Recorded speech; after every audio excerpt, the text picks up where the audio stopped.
दोस्तों, सज्जनों, साहब जी कहते हैं, ऊंचे ऊंचे सब चले, नीचे चले न कोई,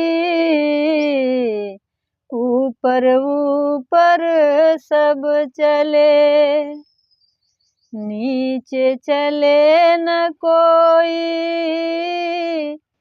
जो सबसे नीचे चले, सबसे ऊपर होई रे साधु, सबसे ऊपर होई। साहब जी कह रहे हैं कि हर कोई इसी में लगा हुआ है कि हम बड़े हैं, हम बड़े हैं, हम बहुत बुद्धिमान हैं। सब कोई इसी में लगा हुआ है। पर साहब जी कह रहे हैं कि ऊपर ऊपर सब चले, नीचे चले न कोई, और जो सबसे नीचे चले, सबसे ऊपर होई। कहने का तात्पर्य ये है कि जिन्होंने समझा है, जाना है, वो यही जाना है कि मैं कुछ नहीं जानता।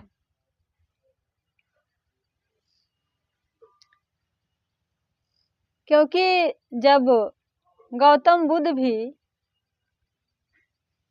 ध्यान के पश्चात जब वापस आए, तो उनके भिक्षुओं ने उनसे पूछा कि आपने इतना दिन तक तपस्या किया, ध्यान किया, आपको क्या मिला?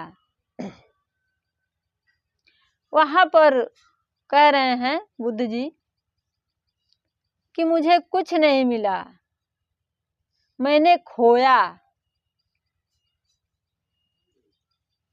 मैंने खोया। क्या खोया? अहंकार खोया, मोह माया खोया, लोभ खोया। ये सब क्रोध, मोह, माया, ममता, ये सब अहंकार के ही सदस्य हैं, परिवार हैं। तो मुझे कुछ मिला नहीं, मैंने खोया। जो सब कुछ खो देता है वो एकदम शून्य हो जाता है, जीरो। जब शून्य हो जाता है, वहीं पर कबीर साहब जी कह रहे हैं, पहले भी मैं बोल चुकी हूँ, फिर से बोल रही हूँ कि जब मैं था तब हरि नहीं, अब हरि है मैं नाही। जब मैं था तब हरि नहीं। कहने का तात्पर्य है कि जब मैं था, यानी मैं मने अहंकार था, तब तक हरि नहीं थे। आगे कह रहे हैं, जब मैं था तब हरि नहीं, अब हरि है मैं नाही। सब अंधियारा मिट गया, दीपक देखा माही रे साधु, दीपक देखा माही। जब मैं था तब हरि नहीं, अब हरि है मैं नहीं। जब मुझ में ये था कि मैं कर रहा हूँ, जब तक ये भाव था कि मेरे द्वारा जो भी क्रिया हो रही है उसको हम कर्म समझते थे, यही तो कर्म है। और हम कर रहे हैं। ऐसा सबको अनुभव होता है, आपको भी होता होगा। तो जिन्होंने समझा ध्यान में जा कर के, तो यही समझा कि मैं हूँ ही नहीं। आपसे पूछा जाए कि आप कौन हैं, तो आप कहोगे कि मैं फलाना हूँ, जो माता पिता नाम रख दिए हैं। जैसे मेरा नाम लालती है, तो कोई पूछेगा कौन है, तो मैं कहूँगी कि मैं लालती हूँ। उसी तरह से आपका भी नाम होगा। आपसे पूछा जाएगा कि आप कौन हैं, तो आप भी बताएंगे कि मैं फलाना हूँ। तो ये नाम तो माता पिता ने रख दिया है, वो हम नहीं हैं, वो सिर्फ शरीर है। हम कौन हैं ये जानने के लिए गुरु की जब कृपा होती है, तो वो भरम का पर्दा हटाते हैं, मोह माया हटाते हैं कि जो तुम हो वो तुम नहीं हो, जो तुम बने हो वो तुम नहीं हो, जो तुम हो वो तुम जानते ही नहीं हो, जो तुम वास्तव में हो वो तुम जानते ही नहीं हो, जो तुम बने बैठे हो वो तुम नहीं हो। यही जिन्होंने जाना है, तो उनका मैं भाव हट गया है, खत्म हो गया है। तब जो हैं, जो वास्तव में हैं,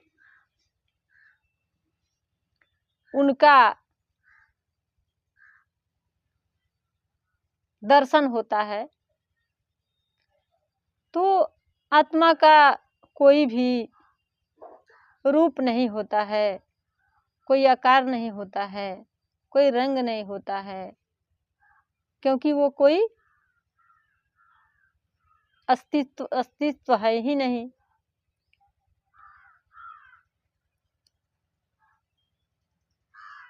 तो इसीलिए जिन्होंने जाना है, यही जाना है कि मैं तो हूँ ही नहीं। जैसे सूर्य आकर के कुछ भी नहीं करते हैं, वो सिर्फ उपस्थित हो जाते हैं। सिर्फ उनके उपस्थिति मात्र से जितने भी जीव जंतु हैं, सबको उनके माध्यम से ऊर्जा मिलती है बराबर। जिसको जितना लेना होता है उतना सब ले लेते हैं जीव। जैसे पेड़ पौधा अपने स्वेच्छा के अनुसार, अपने जमीनी भाषा में कहिए तो अपने भूख के अनुसार सब कोई भोजन प्राप्त कर लेता है। तो स्वयं आकर तो कुछ करते नहीं हैं, वो सिर्फ उपस्थित हो जाते हैं। उसी तरह से जब निज स्वरूप का दर्शन होता है, तो सिर्फ उपस्थिति मात्र से हमें पता चल जाता है कि हम तो हैं ही नहीं। पर जो भी क्रिया हमसे होती है, तो हम कहते हैं कि हम कर रहे हैं। यही भ्रम जब हट जाता है, जब दूर हो जाता है, तब सच्चाई का पता चलता है। तब वास्तव में जो ज्ञान की आवश्यकता है हमें, जिसके लिए हमें जन्म मिला है, वो सारी ज्ञान हमें मिलता है गुरु के द्वारा। और गुरु भी दिखते हैं बस यहाँ के हमारी तरह। हमारे सामने अगर गुरु खड़े हो जाएं, तो हम जो बने हैं वही बने बने गुरु को नहीं पहचान सकते, पहचान ही नहीं सकते। क्योंकि हमारी आँखों पर जो भ्रम का पर्दा है, जब तक वो नहीं हटेगा तब तक हम गुरु को नहीं पहचान पाएंगे, अगर सच्चे गुरु हैं तो ये भ्रम का पर्दा गुरु के द्वारा ही हटता है। तो साहब जी एक भजन में कहते हैं, लास्ट में कहते हैं कि हे हाजिर तो है दूर दिखावे, हे हाजिर तो है दूर दिखावे, दूर की बात नियासी, दूर की बात नियासी। कहे कबीर सुनो भाई साधु, कहे कबीर सुनो भाई साधु, गुरु बिना भर मन जासी, गुरु बिना भर मन जासी। पानी में मीन पियासी, मोहे सुनी सुनी आवे हंसी। पानी में मीन पियासी, मोहे सुनी सुनी आवे हंसी। कि हम जल में ही हैं, उन्हीं के शरण में हैं, उन्हीं के धड़कन हमारे भीतर जो धड़क रहा है, उन्हीं का अस्तित्व है। सब कुछ उन्हीं का दिया है, करा धरा है। पर ये भ्रम के वजह से, माया की वजह से हमें लगता है कि हम कर रहे हैं। तो ध्यान से, ज्ञान से यही पता चला है कि मैं है ही नहीं, इस शरीर में मैं नहीं हूँ। जब मैं नहीं हूँ तो कर्म क्या हो सकता है? कुछ भी नहीं। तो वहीं पे जिन्होंने जाना है कि मैं कुछ भी नहीं हूँ, वहीं पे सब कुछ हो जाते हैं। जैसे एक कहानी कहती है कि राजा विक्रमादित्य थे, तो उन्होंने अपने राज्य का जितना भी सामान था, वस्तुएं थी, वो सब ऐलान कर दिए कि जो जिसको चाहिए वो कल सुबह सब लोग आएंगे और जिस भी चीज़ को जो हाथ लगा देगा वो चीज़ उसकी हो जाएगी। सब लोग आपस में बातें करने लगे तो कि हमको ये चाहिए वो चाहिए। तो यही संसार में चल रहा है कि हम जो बनाया है, जिसने बनाया है इस संसार के वस्तुओं को, उसी को पाने में, उसी को जुटाने में लगे हुए हैं। पर जिन्होंने बनाया है उसके बारे में कभी सोचते ही नहीं हैं, कभी जानने की कोशिश भी नहीं करते हैं कि ये हमारी सांसें जो चल रही है कैसे चल रही है, क्यों चल रही है, क्यों चल रही है, कैसे चल रही है, क्यों हम आए हैं इस दुनिया में, हमारा उद्देश्य क्या है। ये सारी बातें हमें जानने के लिए यहाँ पे आए हैं, लेकिन हमें कुछ पता नहीं होता है, इसलिए हम समाज को देख करके भागते रहते हैं।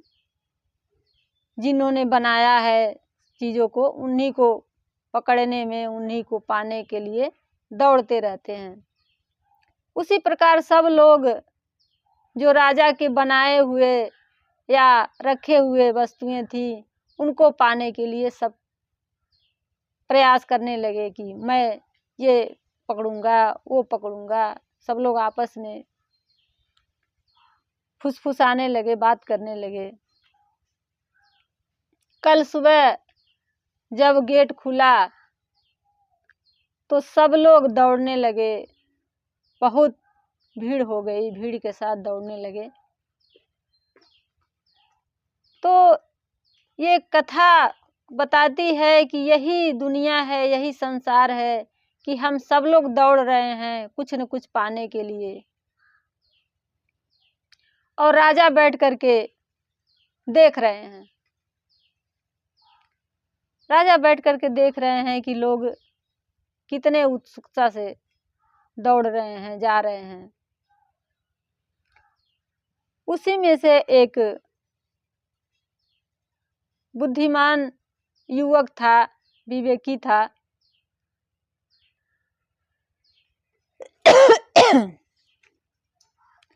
तो भीड़ जिधर जा रही है उधर से वो विपरीत दिशा में इधर आ रहा है, और आकर के सब लोग सामने की तरफ दौड़ रहे हैं। वो भीड़ से बाहर निकल करके, किनारा पर निकल करके, जहाँ राजा साहब बैठे हैं वहाँ जा करके उनको पकड़ लेता है। अब जब राजा को पकड़ लेता है तब राजा के बनाई हुई चीज सब उसका हो जाता है। तो ऐसा कोई बिरला होता है, लाखों में अनुमान लगाया गया है कि लाखों में कोई एक बिरला होता है जो इस तरह का अपने विवेक से, अपने बुद्धि को सही जगह पर इस्तेमाल करके और इस भव सागर से किनारे हो जाता है, पार निकल जाता है। तो ये भीड़ बता रही है, जिधर भीड़ दौड़ रही है जिस किसी को भी पाने के लिए, यही संसार रूपी भवसागर है। इसमें जितना ही तेजी से दौड़ लगाएंगे उतना ही और इच्छा बढ़ती जाएगी, और हम दौड़ते दौड़ते थक जाएंगे, बूढ़े हो जाएंगे, और हमें कुछ भी मिलने वाला नहीं है। क्योंकि जो धारा पानी का बहता है उसी धारे के किनारा जो है वो स्थिर है। तो धारे को कहा गया है कि यही माया है, और किनारे को ही कृष्ण कहा गया है। क्योंकि कृष्ण कोई व्यक्ति नहीं है, तो और किनारा जहाँ भी धारा है वहीं किनारा भी है। तो आप किनारे पर चले जाइए तो स्थिर हो जा रहे हैं। अगर धारा में है तो नहीं भी बहना चाहते हैं, कोई बूंद निकल करके थोड़ा बातचीत करती है किनारे से, तो कृष्ण कहते हैं कि तुम जिधर जा रहे हो उधर मैं नहीं हूँ, मैं तो इधर हूँ, थोड़ा किनारे हट के देखो, साइड में देखो, मैं यहाँ हूँ।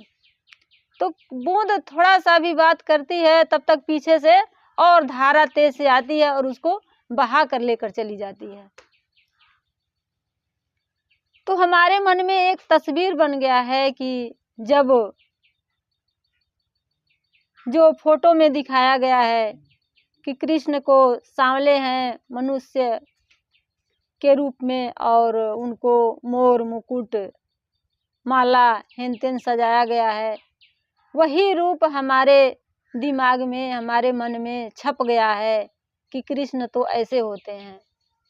पर गीता में कहा गया है कि कृष्ण काल के साथ बदलते रहते हैं, काल के साथ उनका बदलना निश्चित है, तो बदलते रहते हैं। तो हमारे ही रूप में वो भी प्रकट होते हैं, हमारे ही समाज में, हमारे अड़ोसी पड़ोसी में भी हो सकते हैं, पर हम उसको पहचान नहीं पाएंगे। इसलिए नहीं पहचान पाएंगे क्योंकि भरम का पर्दा जब तक गुरु के द्वारा हटेगा नहीं तब तक हम नहीं पहचान पाएंगे। तो वो कहानी यही बता रही है कि जिधर भीड़ जा रही है उधर कुछ मिलने वाला नहीं है। जिन्होंने बनाया है उनको अगर पकड़ लिया जाए तो उनकी सारी बनाया हुआ चीज़ या रखा हुआ चीज़ सब अपना हो जाता है। इसीलिए जो परमात्मा ने इस संसार को बनाया है, इस शरीर को बनाया है, उसको अगर पा लिया जाए तो इसी को आनंद कहते हैं, इसी को मुक्ति कहते हैं, इसी को मोक्ष कहते हैं। तो यही जानने के लिए हमारा जन्म हुआ है, हम इस दुनिया में आए हैं। कहते हैं कि बहुत तपस्या के बाद, अच्छा अच्छा कर्म करने के बाद मानव का तन मिलता है। इसी बात पर कहते हैं कि कर्मों के प्रताप से तूने पाया मानव तन, कर्मों के प्रताप से तूने पाया मानव तन, माया मोह में उलझा क्यों मूर्ख तेरा मन, माया मोह में उलझा क्यों मूर्ख तेरा मन, मोह के नैया एक दिन तुझे डुबाएगी, ये मोह के नैया एक दिन तुझे डुबाएगी, न सोना काम आएगा न चांदी आएगी, न सोना काम आएगा न चांदी आएगी।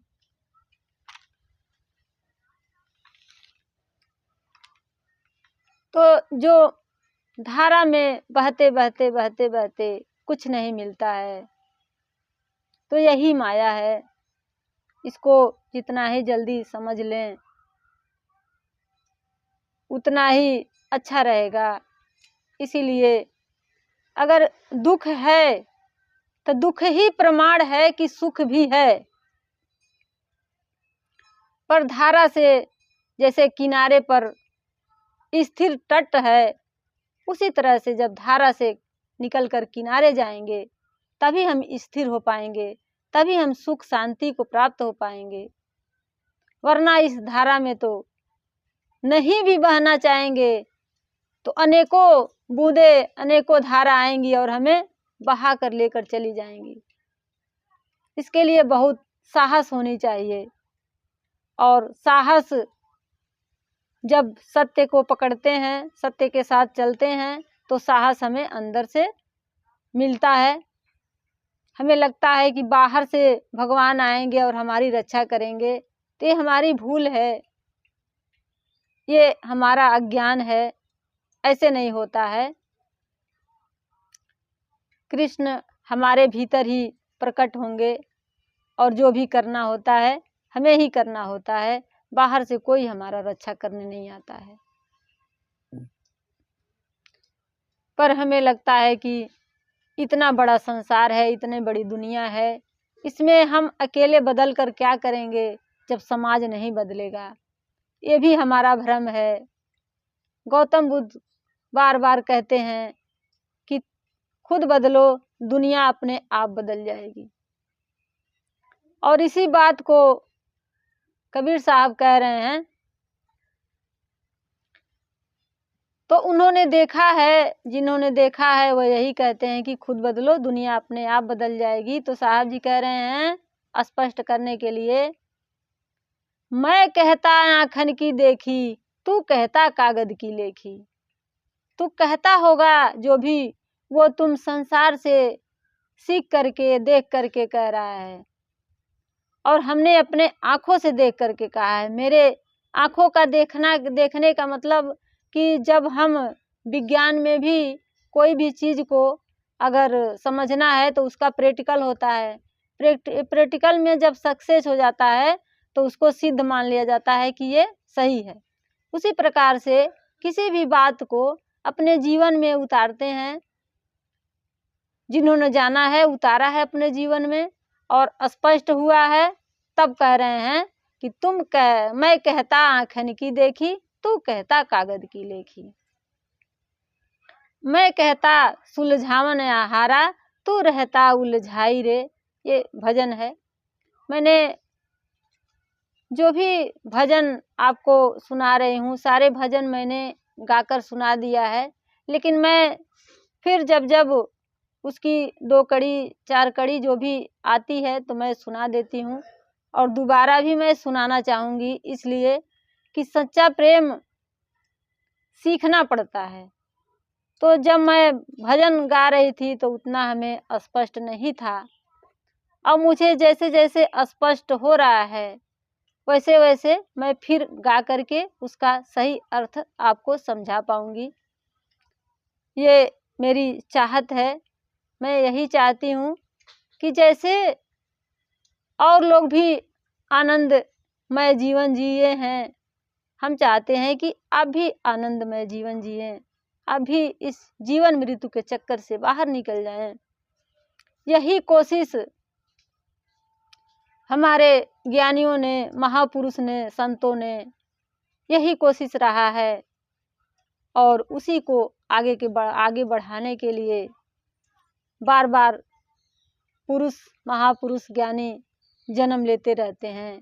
गीता में कृष्ण भी कहते हैं कि यदा यदा हि धर्मस्य ग्लानिर्भवति भारत, जब जब धर्म पर अधर्म का विजय होगा तब तक मैं आऊँगा। तो जैसा भी आपको समझ में आए आप सुनिए, समझिए और अपने जीवन में उतारिए। जब तक जीवन में नहीं उतारेंगे तब तक प्रैक्टिकल नहीं होगा, प्रैक्टिकल नहीं होगा तो हमें विश्वास नहीं होगा। जब उतारेंगे, जब हमारे साथ होगा तभी पता चलेगा क्या सही हो रहा है, क्या गलत हो रहा है। लेकिन एक बात का विश्वास होना चाहिए कि सही का परिणाम कभी गलत नहीं हो सकता, सही का परिणाम कभी गलत नहीं हो सकता। ये बात माननी चाहिए और मान करके प्रयोग करना चाहिए, प्रयोग करके देखना चाहिए, तभी जा कर के हम आगे बढ़ सकते हैं। क्योंकि सत्य के साथ बहुत कम लोग खड़े होते हैं और झूठ के साथ ज़्यादा लोग खड़े होते हैं, क्योंकि झूठ में स्वार्थ छिपा होता है, सच के साथ कोई स्वार्थ नहीं होता है। पर हमें लगता है कि ये छोटा सा स्वार्थ छोड़ेंगे तो हम कैसे जिएंगे, छोटा सा स्वार्थ छोड़ेंगे तो हम कैसे जिएंगे। अगर छोटा सा स्वार्थ छोड़ेंगे तो बहुत बड़ा बन जाएंगे। ये बात हमारे बुद्धि के पकड़ में नहीं आती है, तो हम छोटे ही स्वार्थ में उलझे रहते हैं। हमें लगता है कि सब कुछ हम ही कर रहे हैं। यही बात कई कथा के माध्यम से बताया गया है। इसी भवसागर को पार करने के लिए रामायण में राम को और वो जो केवट था उसके बारे में भी दिखाया गया है, बताया गया है। कैसे बताया गया है? केवट ने बोला रघुराई से, केवट ने बोला रघुराई से, खेवाई न लूंगा हे भगवन। केवट ने बोला रघुराई से, खेवाई न लूंगा हे भगवन। मैं नदी नाल का केवट हूँ, तुम भवसागर के मालिक हो। मैं नदी नाल का केवट हूँ, तुम भवसागर के मालिक हो। मैं यहाँ वहाँ पार लगाता हूँ, मैं यहाँ वहाँ पार लगाता हूँ, तुम वहाँ वहाँ पार लगा देना। मैं यहाँ वहाँ पार लगाता हूँ, तुम वहाँ वहाँ पार लगा देना। केवट कह रहा है कि हे प्रभु, मैं खेवाई नहीं लूँगा। इसलिए नहीं लूँगा कि मैं तो नदी नाल का केवट हूँ, आप तो भव सागर के मालिक हो। मैं यहाँ वहाँ पार लगाता हूँ, मैं छोटे छोटे जगहों पर नदिया में पार लगाता हूँ, आप वहाँ वहाँ पार लगा देना। वहाँ वहाँ का अर्थ समझते हैं? यहाँ वहाँ का अर्थ हुआ कि जो मैं देख रहा हूँ उसको कह रहा है कि मैं यहाँ वहाँ पार लगाता हूँ। वहाँ वहाँ पार लगा देना, वहाँ वहाँ का अर्थ हुआ कि जो मैं देख नहीं रहा हूँ, मेरी दृष्टि वहाँ तक नहीं जा रही है जहाँ तक आप देख रहे हो। आप जहाँ के मालिक हो वहाँ तक हमारी दृष्टि नहीं जा रही है, हमारी बुद्धि विवेक वहाँ तक काम नहीं कर रहा है, तो आप वहाँ वहाँ पार लगा देना। तो सारी कथाएं, सारी रामायण महाभारत गीता जो भी है, सब हमारे दुख को हटाने के लिए ही बना है। अगर इसको सुनने से समझने से हमारी दुख दूर नहीं हो रही है तो भाड़ में जाए ऐसी कहानियाँ, ऐसी गीता, ऐसी सब जला दीजिए, सब हटा दीजिए। क्या फायदा जिसको पढ़ने से हमारा कष्ट दूर ना हो। पर जिन्होंने समझा है, जाना है, उनका दुख दूर हुआ है। तो यहाँ पे ध्यान लगाने की ज़रूरत है, बुद्धि विवेक लगाने की ज़रूरत है। धारा जो बह रही है वहीं पे रुक करके सोचने समझने की कमी है। सारी कमी हमारे अंदर है और किसी के अंदर नहीं है। हम कहते हैं कि फला के वजह से मैं यहाँ चला गया, उनके वजह से, चिल्लाने की वजह से वहाँ चला गया, ये कर लिया, वो कर लिया। ये सब फालतू की बातें हैं, इसमें कोई दम नहीं है। सारा कमी हमारे अंदर है। जिन्होंने इस बात को स्वीकारा है कि सारा कमी मेरे अंदर है, वही इस जीत को हासिल किया है। नहीं, जिन्हें लगता है कि मैं ही तो ज्ञानी हूँ, मैं ही तो करता धरता हूँ, वो बस मिट्टी से उठे हैं और मिट्टी के साथ ही चले जाते हैं। जिस माटी पर बहुते माटी, वो माटी अहंकार। जिस माटी पर बहुते माटी, वो माटी अहंकार। तो जिस मिट्टी पर हम खड़े हैं, ये मिट्टी का पुतला ही है। इसको ही समझना है, इसी को जानना है। जो इसको समझ गया, जो इसको जान गया, वो खुद को भी जानने में कोई देरी नहीं है। तो सोचते रहिए, समझते रहिए, जानते रहिए और धारा से थोड़ा किनारा हटने की कोशिश करिए। इसमें बहुत ताकत लगती है, हिम्मत लगती है। और वो ताकत जब हम सत्य को पकड़ लेते हैं तो ताकत हमारे भीतर खुद ब खुद पैदा होती है। ये हमने देखा है। साहब जी कहते हैं, ये मैंने देखा है, मैं कहता आँखन की देखी। जो भी, जहाँ पर भी ज्ञानियों की बात आए, महापुरुषों की बात आए, संतों की बात आए, वहाँ पर समझ लीजिएगा कि वही एक रास्ता सही है, बाकी कोई रास्ता हमें मंजिल तक नहीं ले जा सकती। तो मानव का जन्म मिला है बहुत मुश्किल से। तो छोटे छोटे चीज़ में अगर खुश हो जाएंगे, छोटे छोटे स्वार्थ में खुश हो जाएंगे, तो बड़े सुख से वंचित रह जाएंगे। और यही एक मानव का जीवन है। तो क्यों न बुद्धि और विवेक का इस्तेमाल करके राजा को ही पकड़ लिया जाए, जिन्होंने सारे जगत को बनाया है। और सच्चा गुरु वही होता है जो शिष्य को अपने में मिला लेता है, अपने बराबरी में कर लेता है। वही सबसे महान गुरु होता है। तो क्यों नहीं उसी गुरु को पकड़ लिया जाए। तो विवेकी लोग वही हुए हैं जो छलांग लगा करके और राजा को ही पकड़ लिए हैं, जैसे वो उस व्यक्ति ने पकड़ा था राजा को, और सारी चीजें उसकी हो गई है। उसी प्रकार से जब हम स्वार्थ को हटाएंगे, लोभ क्रोध मोह माया को हटाएंगे, तब प्राप्ति हो सकती है। ये असंभव नहीं है, संभव है। पर जितना जो अपना जोर लगाता है, शक्ति लगाता है, उतना ऊपर उठ पाता है।